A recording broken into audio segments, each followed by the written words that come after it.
अब इसमें जो नेक्स्ट टॉपिक है वो है objectives of socio cost benefit analysis. क्या ऑब्जेक्टिव है, फोकस किस पे है मेन? सबसे पहले आपका economic benefits of the project in terms of shadow pricing. आपने बेनिफिट्स देखे प्रोजेक्ट के, लेकिन in terms of shadow pricing जो क्वालिटेटिव एस्पेक्ट है, मैं उस पर क्या कंट्रीब्यूट कर पा रही हूँ, मैंने वो भी कंसिडर करना है। The impact of the project on the level of savings and investment in the society. जो इससे पहले जो मैंने आपको पहले बताया ना, कॉस्ट बेनिफिट एनालिसिस था सिंपल, वहाँ कोई फ़र्क नहीं पड़ता था कि सेविंग या इन्वेस्टमेंट पैटर्न से हमें क्या करना, ठीक है, सोसाइटी के, हमें सिर्फ अपना देखना है। तो ऐसा नहीं है। जो आपका सोशियो कॉस्ट बेनिफिट एनालिसिस आता है वो ये एक इम्पैक्ट भी देखता है कि अगर ये प्रोजेक्ट आया या ये प्रोजेक्ट का इम्प्लीमेंट हुआ तो क्या चेंजेस आएंगे सेविंग और इन्वेस्टमेंट पैटर्न में सोसाइटी के। Third one is the impact of the project on the distribution of income in the society, right.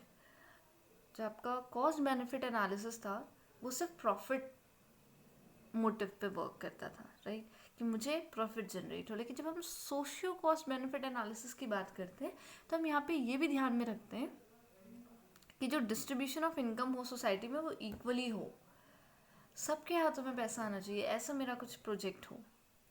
The contribution of the project towards the fulfilment of certain merit wants, right, self sufficiency, employment, merit want again. कुछ project आपको सिर्फ tangible चीज़ों से हट के भी बहुत सारी चीज़ें देते हैं, तो वो भी मेरे प्रोजेक्ट में इंक्लूड हो। ये मेरे ऑब्जेक्टिव्स होते हैं सोशियो कॉस्ट बेनिफिट एनालिसिस के। Applied, it will apply to both public and private investment, ठीक है, क्योंकि क्या है, गवर्नमेंट पब्लिक इन्वेस्टमेंट में कैसे कर सकती है for developing countries where government plays a significant role in the economic development, तो वहाँ भी इंपॉर्टेंट है। सेकेंड, अगर हम प्राइवेट इन्वेस्टमेंट की बात करते हैं then it is also important as private investments are to be approved by various governmental and quasi governmental agencies, ठीक है, तो उसका स्कोप दोनों जगह है। और it enables government to make logical decisions and brings into force international and national legislation for safeguarding social justice, over exploitation of natural resources and human resources. इसीलिए ये है, नहीं तो एक प्रोजेक्ट तो नॉर्मल आप ले रहे हो, राइट, उसमें आपको नहीं कंसिडर करना मुझे कोई चीज़ कि क्या सोशल जस्टिस ग्राउंड पे मैं वर्क कर रही हूँ या नहीं कर रही हूँ, क्या रिसोर्सेज का ओवर एक्सप्लॉयटेशन हो रहा है या नहीं हो रहा। वो तब का सिनेरियो होता है जब मैं खाली कॉस्ट बेनिफिट एनालिसिस पे बात करती। लेकिन इसीलिए ये इंपॉर्टेंस है सोशो कॉस्ट बेनिफिट एनालिसिस, क्योंकि यहाँ ये सारी चीज़ें कंसिडर करी जा रही हैं। आप लेजिस्लेशन को आप देख रहे हो, आप हर चीज़ कंसिडर कर रहे हो for the betterment of the society, right. Now what are the advantages and disadvantages of SCBA? Here come the advantages. The ability to identify the project that maximize the welfare of the country, है ना, इसमें discussion है ना, government आपको करती है logical decision लेने में हेल्प करती है, ठीक है, वो इनेबल करता है गवर्नमेंट को। तो आप पता लगा सकते हैं कि अगर मुझे कंट्री का वेलफेयर करना है तो which sort of projects are required for that.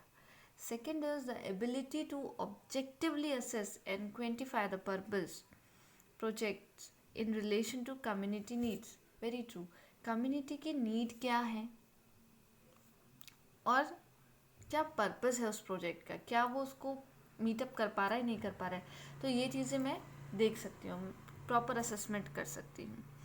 Then explore of the basis for decision making for projects and opportunity for public criticism. Last one is ability to rank and prioritise limited resources so that the maximum benefit is realise.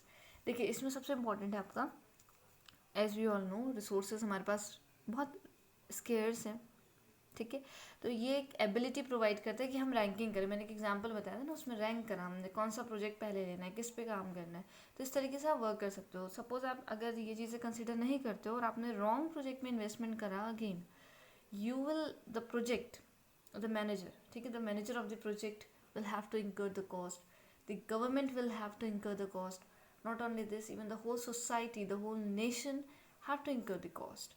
तो इन सब चीज़ों से बचने के लिए ये analysis बहुत रिक्वायर्ड है।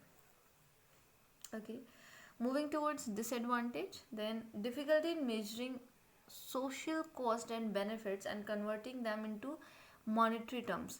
आपने सोशली कोई चीज़ देखी, ठीक है, मैंने ये चीज़ प्रोजेक्ट बनाई, इससे कुछ ये फ़ायदा हुआ है, किसी को कुछ एक अवेयरनेस मिली है, किसी की विल पावर इंक्रीज हुई है, तो it's for me it's very difficult to convert that into monetary terms. तो ये चीज़ प्रॉब्लम है।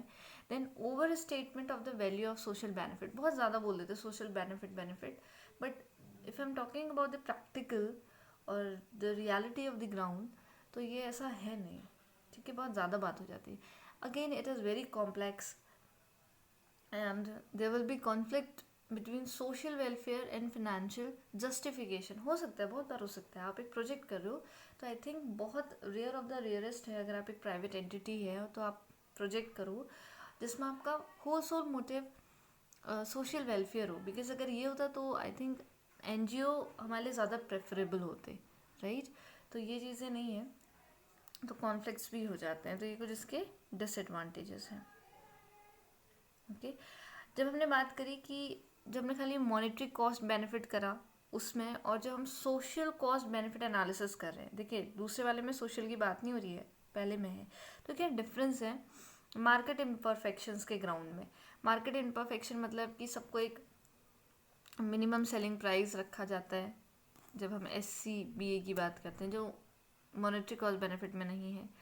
एक्सटर्नलिटीज़ का मतलब है कि ये कंसिडर करता है कि क्या पॉजिटिव इम्पैक्ट है, क्या नेगेटिव है, SCBA। MCB उसमें कंसिडर नहीं करता है। देन टैक्सेस एंड सब्सिडीज़, क्योंकि के ट्रांसफ़र पेमेंट्स हैं, तो ये SCBA के उसमें जब हमने पढ़ा था कि उसके कॉस्ट में हमारे सब्सिडीज़ अगर प्रोवाइड कर रही है गवर्नमेंट, नहीं फ्लरिश हो पाया तो वो लग रही है, टैक्स गवर्नमेंट को हेल्प हो रही है, तो ये चीज़ें इसमें कंसिडर होती है, उसमें नहीं है, ठीक है। Concerns for saving redistribution, again I am saying ना, जैसे सेविंग और इन्वेस्टमेंट के लिए SCBA बहुत कंसर्न था कि मेरे इस प्रोजेक्ट से क्या चेंजेस आ सकते हैं इन पैटर्न्स में, लेकिन उसमें नहीं है। एंड मेरिट वांट्स हो सकते हैं कि सिर्फ फिजिकल एस्पेक्ट प्रोवाइड करने से अच्छा मुझे अगर कुछ इसमें जो विजिबल नहीं है वो चीज़ें भी दिखे, कि किसी को उससे बहुत इम्पैक्ट पड़ रहा है, हाईली कोई इम्पैक्टेड है उस चीज़ से, ठीक है, तो वो कितनी अच्छी चीज़ है। तो ये चीज़ें सोशल कॉस्ट बेनिफिट एनालिसिस में देखी जाती हैं। Employment and standard of living, again ये उसी का वर्क है, क्योंकि अगर आपको एक बार प्रॉपर एम्प्लॉयमेंट दिया जाए, आपकी क्वालिटेटिव एस्पेक्ट्स पे भी फोकस किया जाए, तो अल्टीमेटली आप स्टैंडर्ड ऑफ लिविंग को रेज करने में हेल्प कर सकते हैं।